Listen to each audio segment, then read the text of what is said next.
Hey guys, what's up? It's Matt Clark. In this video, I'm going to show you the 3 steps to grow your business efficiently and effectively on a very, very low cost budget so you can start getting more leads, sales, appointments, whatever it is that your call to action or your marketing objectives are. I'm going to show you how to do it in 3 simple steps. And these are the same 3 steps that I use for my business and that we use for all of our clients' businesses. So I'm not going to tell you something that I don't use myself. I want you to feel confident that whatever I teach you today, that you can implement it, replicate it, copy it, do whatever you want with it, apply it to your business, and start seeing results yourself. So that's my goal for you in this video. And I'm going to show you and I'm going to walk you through each of the 3 steps. Step 1, the ads or the traffic source. Step 2, the landing page, so you can get the opt-in. Step 3, the appointment. Okay? So 3 simple steps. That's it. Now, before I get started, I want to explain a few things to you. I want to show you the different arrows and what these arrows and these different colors of arrows mean. Okay? I know it looks like a big jumbled mess right now, but please stick with me. Stick with me to the end of this video because you need to incorporate and implement every single one of these components. Every one for this to work. So if you've tried marketing before, if you tried digital marketing, if you've tried internet marketing, online marketing, whatever types of marketing, maybe an offline marketing, if you've tried it and failed, the reason is probably because you did not implement every single piece of the digital marketing funnel that you should have. Okay? Maybe you tried Facebook and it didn't work. Maybe Facebook wasn't the right traffic source for you. Maybe you tried Google AdWords and it didn't work. Google AdWords is expensive. Doesn't work for every business. Maybe you tried banner advertising. Banner advertising is tough on its own. Very tough. You can lose the shirt off your back if you don't know what you're doing. Maybe you've tried email marketing before and you didn't get the responses you were supposed to get or you thought you'd get. Now, if you try each of these on its own, very good chance of failure. But if you try every single one of these components that I'm about to walk you through, there's a very, very good chance that you will succeed and that you will succeed fast. Okay? So again, the objective of today's video is to 1, show you what I do for my business, 2, show you how to do it, and 3, so you can implement it within the next few hours and start seeing results yourself. So, the green arrows is what I call the superhighway, okay? Why do we take the highway? Well, because we want to get to our destination as quickly and as efficiently as possible. If everything goes well and there's no traffic jams, we're going to get there as quickly as possible. And that's what these green arrows are. They're my superhighway, okay? They are how I'm going to get to the objective as quickly as possible, provided everything goes perfectly. So let's follow the superhighway. Let's assume best case scenario. Let's follow my 3 steps and we're going to get to the objective, which in my case is book an appointment. Let's see how this works. Step 1, we're going to start with Google. If you are a service provider, as you can see, this is marketing for service providers. If you are a service provider, financial services, accounting, lawyers, maybe you fit windows, maybe you do plumbing. If you are a service provider, it doesn't matter what you provide. This is for you. And this is the example that I'm going to use today. I'm going to use an example that has to do with getting an appointment, getting you on the phone. I want you on the phone. I want you talking to people because the more people that you talk to, the more people that are going to buy your services. So that's my end objective. So it all starts with Google Ads. And again, I don't care if you've tried and failed before. Hear me out, okay? Hear me out because we're going to do all of this in tandem, okay? We're going to apply Google AdWords to the rest of the funnel, the rest of the formula, and it's going to work. So why do we like Google Ads? Because when it comes to advertising your service, there's no better traffic source than Google. Why? Because people are going online, they're entering in the keywords, searching for your business, searching for your service. So if somebody goes online and searches for double glazed windows in Rochester, New York, and your ad pops up, the #1 double glazed window experts in Rochester, New York, what do you think the chances are that they're going to click on that ad? Pretty darn high, right? So we always want to start with what we call search intent traffic.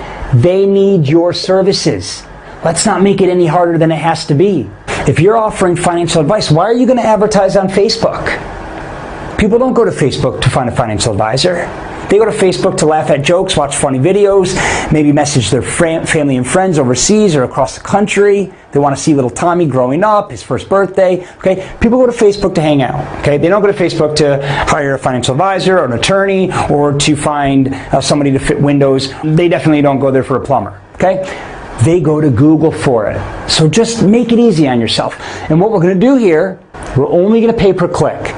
All right, so if somebody searches double glazed windows, Rochester, New York, and your ad comes up and they click it, you're going to get charged. If they don't click it, you don't get charged. So what happens if they click it? Okay, well, first of all, we've achieved step one. Okay, so step one, click the ad. All right, they've clicked the ad. So that step's done.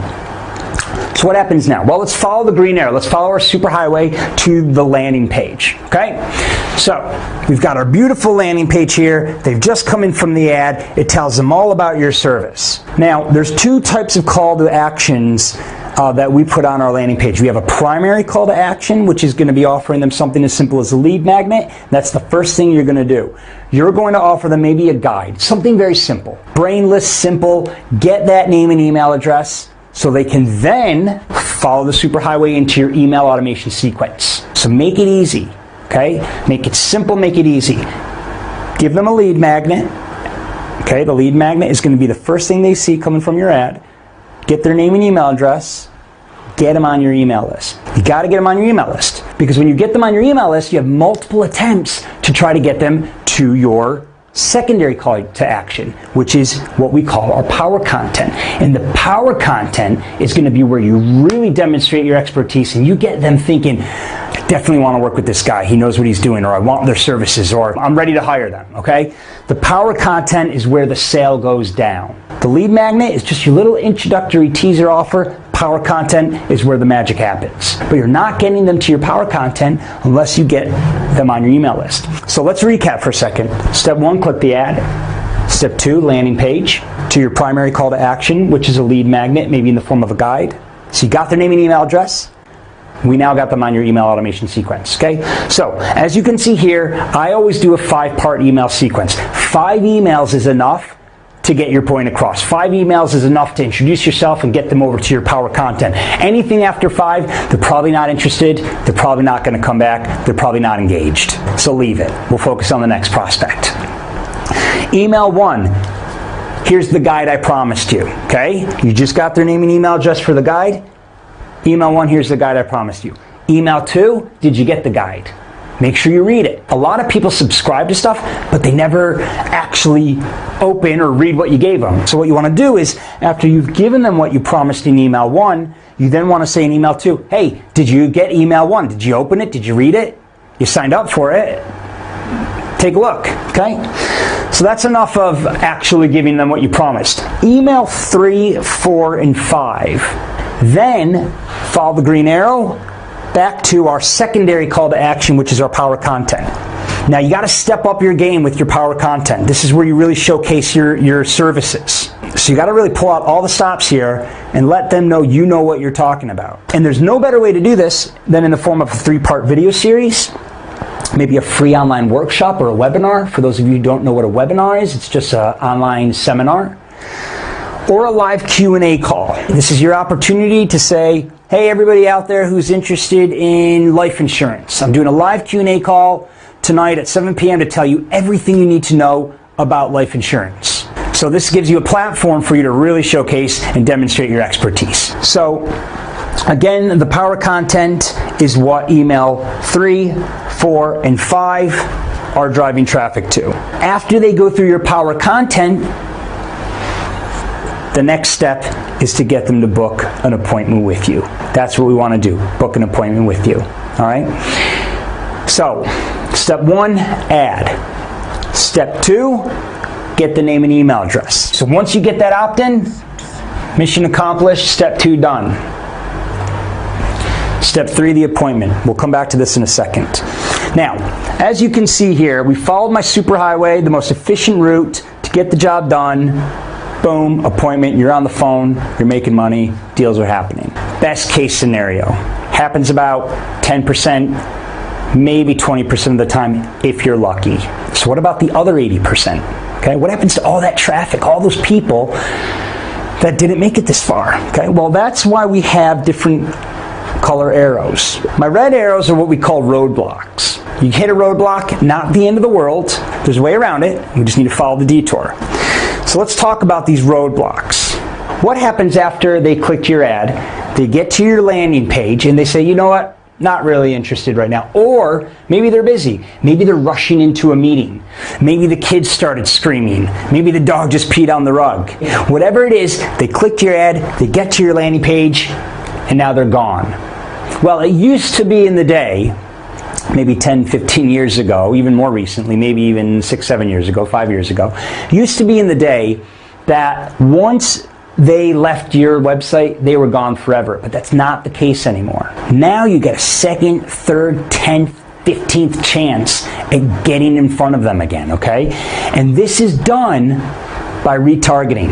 And this is where Facebook comes in, okay? So earlier I said Facebook may not have worked for you. I didn't say abandon it altogether. I just said maybe you used it in the incorrect order. Maybe you used it prematurely. Maybe you used it at the wrong time. So what we want to do is we want to now retarget them, which means your ad can now follow them all over the internet. Which means now, the next time they log into Facebook, which we know people log in almost every day, guess what they're going to see? They're going to see your ad again, because we're now launching the retargeting ads. And we now socially remind them, hey, you searched for my service earlier using the search engines. You clicked my ad, so I clearly know you're interested, but you didn't take action. Why not? Maybe you were busy. So here, let me remind you again. So as you can see, we follow the red arrow, a little bit of a detour, up to Facebook retargeting. And then they might be a little bit more relaxed and say, you know what? I was interested in that earlier. It was not a good time. Definitely interested in it now. Blue arrow down, back to the lead magnet. Let's call our blue arrows our side streets. Not the most efficient way to get somewhere, but listen, at the end of the day, we just want to get there. So the blue arrow puts them back into your lead magnet. So let's recap again. Click the ad, landed on the lead magnet, not interested at the time. We're going to take a detour up to the retargeting ad, which socially reminds them what they were interested in earlier. And then they're going to go to your lead magnet again, say, hey, you checked us out. Maybe now's a better time. Yeah, it is. It's a better time. Opt-in, email marketing sequence, back to power content into the appointment. Okay?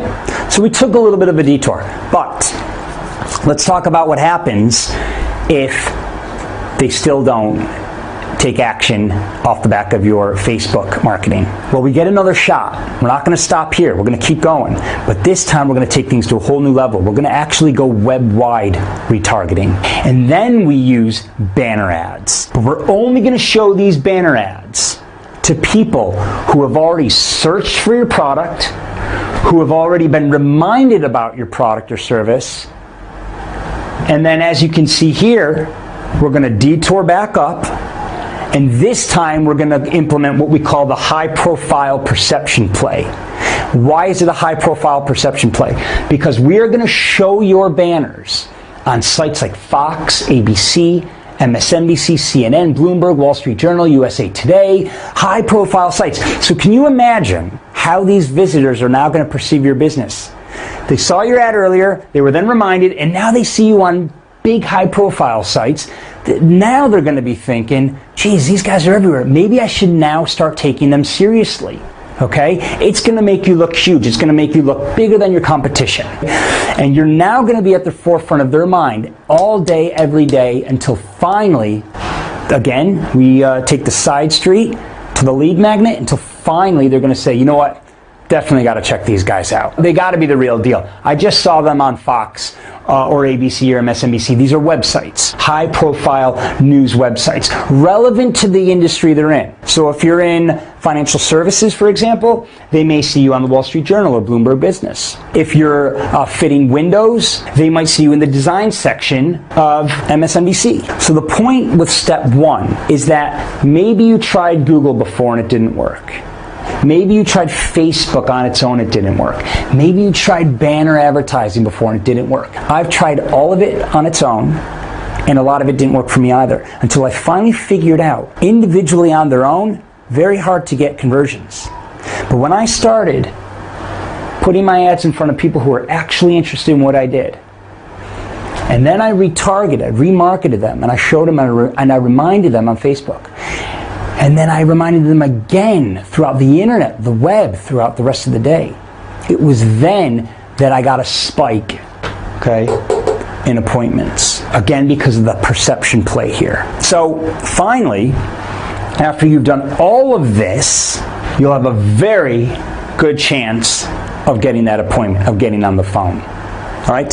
So let's talk about a couple things though. There's something else to consider. We just spoke about going from ad, hitting a little bit of a roadblock at the landing page, and then going to the retargeting, back to the ad, maybe another roadblock, it didn't happen off of Facebook, into your breaking news sites or into your high profile perception play, your banner ads, and then finally they opted in for your lead magnet. Now, meanwhile, the email marketing sequence is doing its thing. Delivering the lead magnet, delivering the 3-part video series, delivering the webinar. Okay, it's all doing its thing in the background. But I want to show you, there's a couple other red arrows that we didn't talk about. You've got a red arrow down here and a red arrow here. Let's talk about these red arrows for a second, because email marketing is very, very important. You need to be communicating with your audience no matter where they are in the funnel. So if they opted in for your lead magnet and you got the email marketing going, and then they come back here and they don't take you up on your 3-part video series, okay? Again, we got to go back and we got to keep trying to get them back into it. Now let's assume that finally they did opt in for your 3-part video series, okay, or your webinar. And then at the end of it, it said, hey, book an appointment. What if they don't book an appointment? Now what? Well, there's a few things that you can do. We can either remarket for the appointment. Maybe we can run some ads saying, hey, you checked out the appointment page. I noticed you didn't book the appointment. So we can go back and do some more retargeting with Facebook, and then again, back to the appointment page, and maybe it still didn't do it for them. And then we can pull out our high profile perception play advertising, and maybe that will do it for them, getting them into your appointment. So there's remarketing at all different levels. There's remarketing at a lead magnet level, at a power content level. Maybe if they didn't click the link in my email for you to go to my video series, maybe I remarket them again, saying, hey, you landed on my 3-part video series page, but you didn't opt in for it, or you didn't watch it. So I might launch some retargeting ads to get them to go to my 3-part series or the webinar or whatever it is that you're trying to get them to do here. Maybe they landed on the appointment page and they didn't take action. Again, we're going to remarket back to it, or banner advertise back to it. So there's a couple other things that you can do though besides remarketing. We can also kind of retarget them through the email sequence. So maybe, let's say for example, that they land on your appointment, they don't do anything. Now, our technology will recognize when you land on our appointments and when you don't actually book an appointment. And what we do is we tag you in and out of different email sequences. So before I was trying to get you to go to my power content, well, my system would have recognized you already saw my power content. So it's going to say, hey, stop showing them or stop pushing them to get the power content. So back to my appointment page, if we notice that they landed on the appointment page, but they didn't actually book an appointment, my email sequence will know that, and it'll start sending them out, hey, why didn't you book an appointment? Or maybe I need to do a little bit more convincing, a little bit more selling. All right? In which case, I will start the book the appointment email sequence. Or maybe even better, they did book an appointment, and I want to give them a few more pieces of power content leading up to that appointment itself. In which case, we're going to start the pre-appointment call sequence. Okay? Email 1 might be, hey, thank you very much for booking the appointment. Email 2 might be, I also want to explain this, or here's what we're going to discuss on our meeting. Email 3 might be an email reminder saying our meeting's tomorrow. And again, this is what I have prepared and we're going to discuss. Please be prepared on your end. Okay? And so on. So, as you can see, there's a lot of different things going on here. A lot of different steps. All right? And I want to recap for you one more time, because I really want you to be able to use these steps And I want you to be able to implement them into your business and actually succeed this time. Step 1, if you're in a service-related business, just go with Google AdWords. We use it for 100% of our clients. Okay, go with Google AdWords because it's search intent traffic. People are going online, they are looking for what you have to offer, so just put your ad in front of them. If they don't click it, you're not going to get charged. If they click it, you're going to go to the lead magnet or your landing page and they're going to opt in, or they're not going to opt in, but you're going to retarget back. Okay? So you're going to be able to get back in front of them. Now that click cost doesn't go to waste because we're going to get them here, or maybe we're going to get them here. All right? Or maybe we're going to get them through email sequences. So there's so many different ways that you can retarget back to your customers, whether it be through remarketing or through the email sequence. So AdWords to landing page, retarget via Facebook and banner advertising, and every time you get them to opt in for something, launch that sequence, okay? And if they don't take action, launch the sequence to get them to take action, as well as retargeting. Then you've got this powerhouse remarketing type situation going on where how could they not opt in after a while? Maybe you won't get them on email 1, 2, 3, or 4. Maybe it'll take the 5th email to get them. Maybe you won't get them on the first 5, 6, 7 times they see your ad. Maybe finally on the 15th time they see your ad, you will get them. But if you implement all of this together, okay, the chances of you going from 10, 20% conversion rates to maybe 40, 50, 60 are very, very high. Now, if you're sitting there thinking, oh my God, I'm so overwhelmed with all of this, I don't even know where to start, then book an appointment with us, okay? You'll see a link on this page to book an appointment. Let's jump on a call, either myself or a member of my team, and we'll go through all the components and we'll see if any of this can work for your business. And if it can, we'll offer to help set it up for you. That's all for today. We'll see you guys later.